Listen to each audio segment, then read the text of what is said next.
Today we're gonna try to make the craziest cookie I've ever seen keto friendly. This is like one of the best things we've ever made. And on this channel, that is what we do here. This is the Keto Twins Catch Kitchen. Welcome to the Keto Twins Test Kitchen, where we are trying to test and create crazy keto recipes for all of you. And today, it's just kind of like something called to me to make this recipe. And it is for a cookie mixed with a Rice Krispies treat. Rice Krispies, not keto, but there are some modifications that we're gonna be making in this recipe to try it today. The recipe is by Serious Food Fetish, and it's for chocolate chipless Rice Krispie treat cookies. And if you look at it, it looks like a gooey, marshmallowy mess mixed in with a cookie, mixed in with chocolate dipped on the bottom, because that's why it's chipless. You're gonna be dipping the cookies after. And also they're using a sugar cookie recipe, but Sarah and I are going to be tweaking this to be using a chocolate chip cookie recipe that we tried a couple months ago to make the viral crookie, which was a cookie smashed on top of a croissant and baked. This trend was going viral for months. People were going to France to try it. So in this series, we're just hoping that we can teach you guys that you should be able to look at any recipe and say, how can I tweak this to make it keto so that you can indulge on your keto lifestyle? Stuff like this though, we will say that we don't eat it every day. We eat it 30% of the time. And 70% of the time, we stick to whole, nutritious, keto-friendly, cleaner foods like steak and green veg and things like that, because we like to indulge, but we also like to be cleaner some of the time. Because we had such success with the chocolate chip cookie recipe that we used, we are going to be using that same recipe as the base, and that recipe can be found at maybells.com. What you need is very simple, like almond flour, Swerve brown sugar replacement, baking soda, baking powder, and then we're going to be using some other special ingredients, some of which we've never tried before until today, including this very unsuspecting box called Pro Mix Whey Isolate Protein Puffs Unflavored. I don't know why I bought this. I bought it on TikTok. It's also available on Amazon. I will say though, that this stuff is extremely expensive. I don't even know if it's good. All I know is that it was expensive. It's like $20-something a box. And these have 2 grams of carbs and 50 calories. And I think that these are going to make a good substitution for the Rice Krispies in the original recipe. If you don't want to buy this, think about something else that you might be able to substitute into this recipe. Your favorite keto-friendly cereal that you already have, or one that you would find at the grocery store, Catalina Crunch, or others. If you want to go a little crazy, you might think about using unflavored pork rinds. In the past, on this channel, Sarah and I have made puppy chow made from pork rinds. It tasted really good because it was covered in chocolate, and the other one that we did was covered in dehydrated strawberry powder and white chocolate. And it was keto-friendly white chocolate, right? They didn't taste like pork rinds. They just tasted crunchy.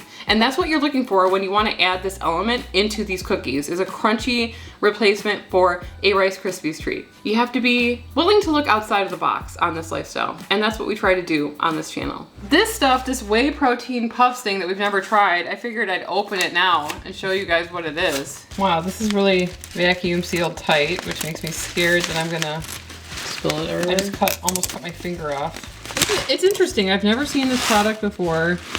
There you go. Oh, okay. It doesn't look like any. Oh. It kind of tastes like milk. They might work well in this recipe. We're also going to be using Choc Zero keto-friendly marshmallows for this recipe. These are the mini marshmallows. We just bought this. We do have a coupon code linked in the description below, Keto Twins, to get a discount. We've never actually cooked with these marshmallows before, so I'm excited to see how it turns out. So we're going to start by adding all of our dry ingredients together, which is like the almond flour, baking soda, baking powder, salt, and we're going to mix that thoroughly. Okay, so we added our dry ingredients together, and then we added our butter and our sweetener to a bowl, and we beat those things together. And then we added in the egg, we beat that all together. And now I'm gonna add in the almond flour or the dry ingredients slowly into this. I've seen other people use a sieve. We're fancy today. Yeah, just a little bit at a time, maybe like, make sure it's not clumpy. Right. Mm-hmm. You're spilling it over the edge. Oh, yes. Oopsie daisy there. All in the bowl, please. Thank you. Okay. Oh my God. Our xanthan gum wasn't in there. No. Well, sprinkle it on top and then mix it in. No one needs to know we did that. Okay, we're gonna add in the walnuts and mix those in. And then we're gonna start working on our other ingredients, which are the marshmallows and the whey protein isolate puffs. This is where I don't know how to do this. So I'm just gonna stick these in the microwave and hope for the best. How long? 30 seconds. We don't know if they're gonna react the same way as normal marshmallows. No, but we're just gonna go with it. We want them to melt. With these keto products, you have to keep a close eye on them. We don't know if they're gonna act the same way as a normal product. Distribute that heat. They are starting to melt. Okay. So that's what I mean. It's like sometimes you don't know if it's actually melting or not, or they might look like they are not, but they are. All right, I'm gonna do 20 seconds and then see where we land. Oh. Yeah, too long. This happened very quickly. Too long or just long enough? Next up, I'm gonna add the protein puffs into our cookie mixture, and then I'm gonna add in the marshmallows. I don't know how this is gonna go, but it looked kind of messy in the original video. She kind of folded them in, and that's what I'm gonna do with this. I thought you put them into the marshmallows. That into the marshmallows and put that into there? I think Sarah might be right for the first time ever. We're gonna add these into the marshmallows, and then we're gonna add that into the cookie mix. Might have to heat it up again if it doesn't.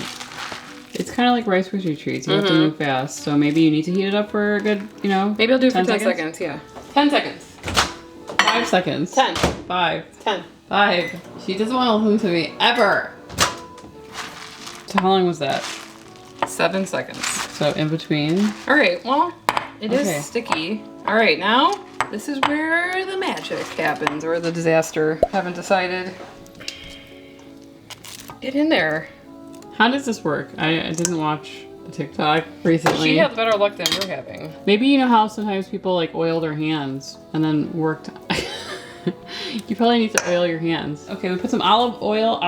We put some avocado oil on Emily's sticky fingers so that we can manipulate these marshmallow puffs, if you will. That's working nicely. Okay, great. Don't leave this video yet. What are you doing? Stay. Watch this disaster. It's hot. Marshmallow. Stuck to my fingers. Ah! That's why we like to call ourselves the Keto Twins Test Kitchen. Save this video. Save it. I'm talking to me. Save the integrity of this video. Don't break my spatula. You're really going. I just bought you this one. I can break it if I want.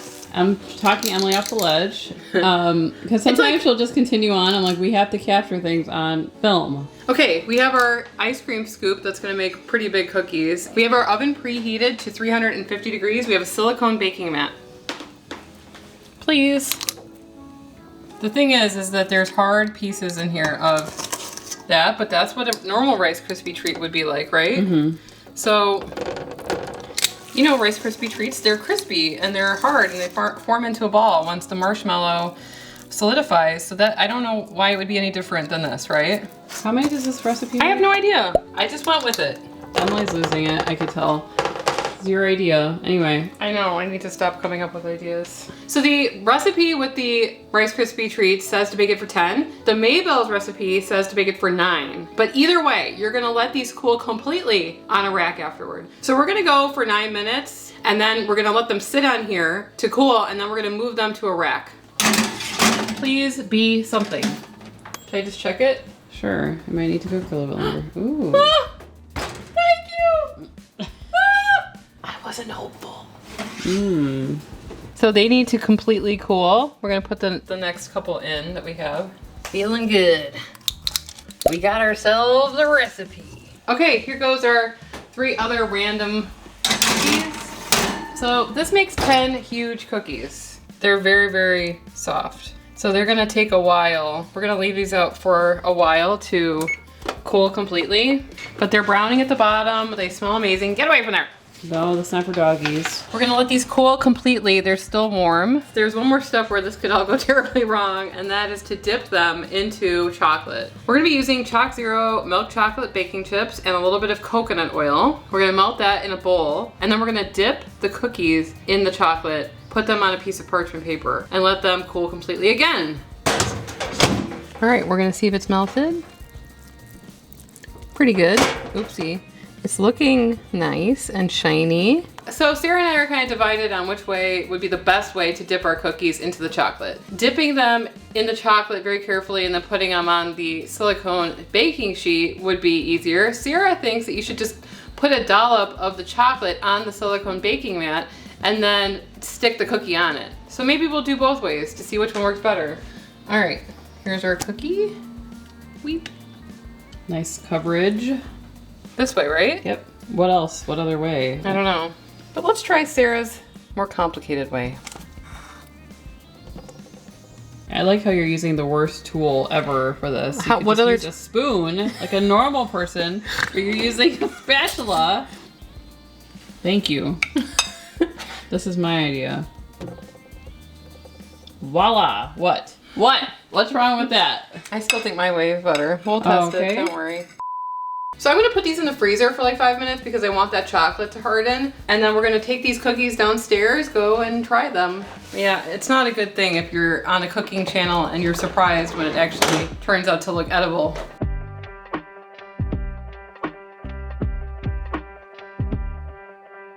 I'm nervous about peeling them off the silicone, so please. They've been sitting in the freezer for, there you go. That chocolate bottom. This is the most successful we've ever been at chocolate. I'm not sure what the carb count is because I've added a bunch of stuff to this recipe, so I'm gonna do the calculation. I'll be leaving it linked in the description underneath the video. Also, like we said, you're gonna find all the links to the original recipe by Maybelle's and all the links for all the stuff that we added to this recipe if it's good. I mean, even if it's not good, I'm still gonna put the links in there. I expected a little bit more gooiness, but it's okay.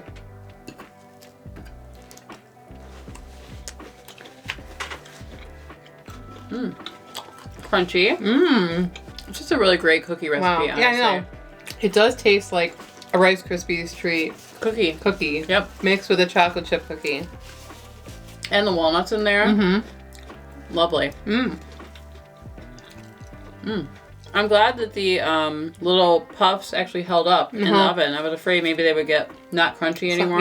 But they do retain their crunch after baking. This is like one of the best cookies I've ever had. Right, isn't it? Like, I would not guess that this is keto. No. The chocolate, I think, is a good, just like sweet overall sweetener for the cookie. It is melting, so I wonder if we have left it for a little bit longer if it wouldn't have been melty, but just tastes like a really delicious chocolate chip cookie. This is like one of the best things we've ever made. Like we said, that box of whey protein isolate puffs, it's very expensive. It's like $20-something. It could be closer to even $30, I don't know. If you can't afford that, then maybe try pork rinds. I think pork rinds would work in here too. If you just made sure, don't get like the barbecue flavored or something, but get the unflavored and kind of break it down with your hand. You want kernel, like kernel size. You don't want like it to be dust, and then mix it in with the marshmallow. In the video though, I was just watching it back and Sarah was wrong about how you added in the marshmallows and the Rice Krispie. So she added them in separately. She added in the Rice Krispie treats first and folded it in, and then she added in the melted marshmallow. It's a winner. I'm so proud of me. So if you guys see any recipes out there where you're just like, I could never eat that because it's not keto, maybe try to look at it through a different lens and be like, what could I replace in here that is keto or low carb or sugar free? You never know what you can come up with. And if you guys want to see the video where we actually use this similar cookie dough to make another delicious dessert, the cookie, which is a croissant cookie, you can click on the video on the screen and we'll see you over there. Anyway, I'm Sarah. And I'm Emily. And we are the Keto Twins signing out. Yummy. Yummy. Yummo.